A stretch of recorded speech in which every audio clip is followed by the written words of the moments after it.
Hello, bonjour, tout fan de tout monde, yo, comment nous y est, m'espère que nous en forme.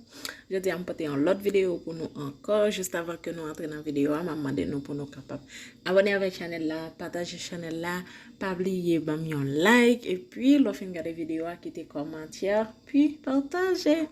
Ok, je dis à la vidéo que m'apporter pour nous, on va parler de otite, qui c'est inflammation, surtout pour timoun yo que yo genyen nan zorey.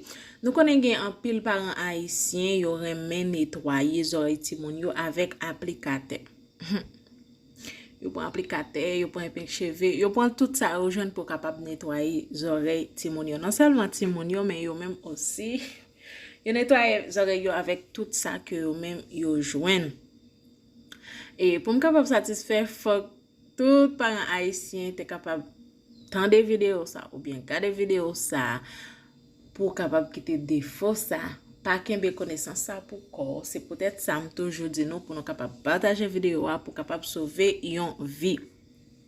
Nous capable voir les timoun yo même yo a plaidé fouiller douette yo dans oreille yo ça qu'on révéler un gros danger.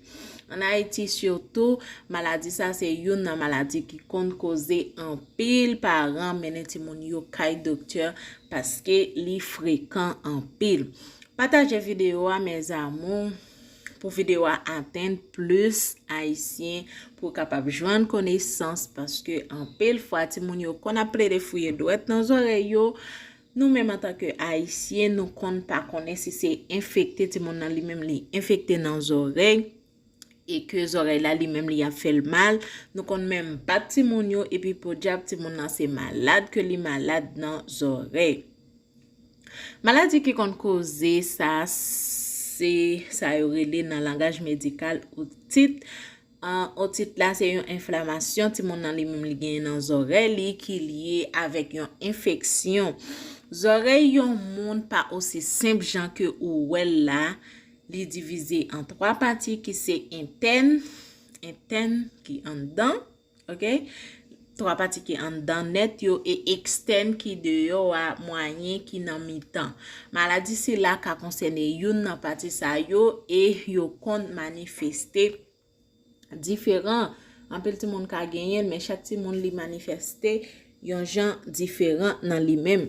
Les parties moyen qui concernent souvent c'est à cause de yon infection. Dans cas ça, c'est qu'on yon virus qui est composé par yon grippe, ti moun nan ka kon pa attendre bien, douleur dans oreille en plus de ça, yo kon gagné la fièvre.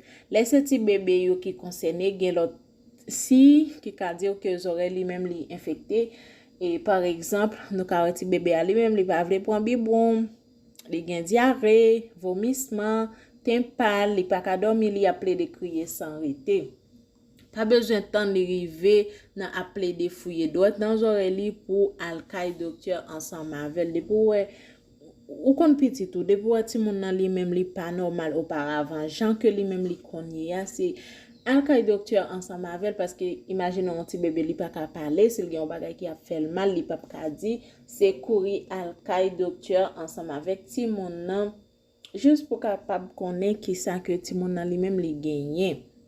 Les parties de yo qui concerne souvent ça kon rive à cause de parents qui remen nettoyer zorey timoun nan ak aplikatè avec tout si de l'eau entre dans oreille. Souvent c'est bactéries avec champignons qui kon infecter zorey timoun yo, c'est ça fait les nous a baigner ou bien laver cheveux timoun yo fait en pile attention pour de l'eau pas tellement rentrer dans oreille timoun nan li gen un petit bandage yo mette ou capable acheter pour timoun nan juste pour de l'eau pas rentrer dans oreille timoun nan juste essayer faire ça, OK? Les comme ça oreille li même li gratter la bay écoulement et l'aura les oreilles li gen gros douleur là-dedans. Si ou pas jamais kay docteur malgré tout ça li possible pour capable compliquer dans cas ça ti moun capable compliquer vin plus grave li ka cause visage ti moun nan li même li paralysé ou ka remarquer les lap souri ou bien fait grimace c'est yon bord qui soulevé li ka bal méningite yon maladie qui extrêmement grave côté yon couche qui là pour protéger cerveau infecté et enflé. zone nan zorey timoun nan ka infecté ou kon wè yon gros boule pa des oreilles li, les kon sa c'est opération pour faire pour capable ouvrir oreilles là pour rive juste nan zo pour gratter yo, pour nettoyer yo, pour retirer pige qui sou yo. Mais quelques mesures nous capable adopter si ta suspecte moun et nous infecté dans oreilles.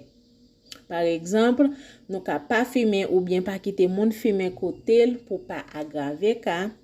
S'il guérit, pas quitter moun fait sa côté pour pas agrandir risque pour réinfecter parce que tabac là lui même li favoriser en pile maladie que relé otite là. Otitis, bon c'est en espagnol qui c'est inflammation. OK. Si ti moun ou an li même li gen gros douleur, pas forcer le dormir côté li déranger, plutôt quitter le dormir sous bord li plus à l'aise là. OK, sou ta remarqué la plaie de fourrier maintenant oreilles li pas négliger al kay docteur ensemble avec lui. C'est nous même qui pour protéger ti moun yo. C'est nous même nous connaissons les ti moun nan li même li bien. Nous pas connaissons 100% mais tango nous ka essayer comprendre les ti moun nan li même li bien avec les li pas bien. OK, protéger ti moun yo kon comment nous ap nettoyer zorey ti moun nan, les nous ap ben ti moun yo éviter pour de l'eau li même li pas rentrer dans oreille ti moun nan. Sinon ta wè ti bébé nou bien ti moun nan li même li pas à l'aise à consulter médecin ensemble avec, c'est vraiment important. Aller pédiatre ensemble avec, c'est vraiment important. Bon, ça c'est tout ça pour vidéo. Pas oublier mes amours, j'aime toujours dire partager vidéo pour capable river joindre plus monde et pas oublier like vidéo, partager puis commenter. N'après encore dans l'autre vidéo. Bye.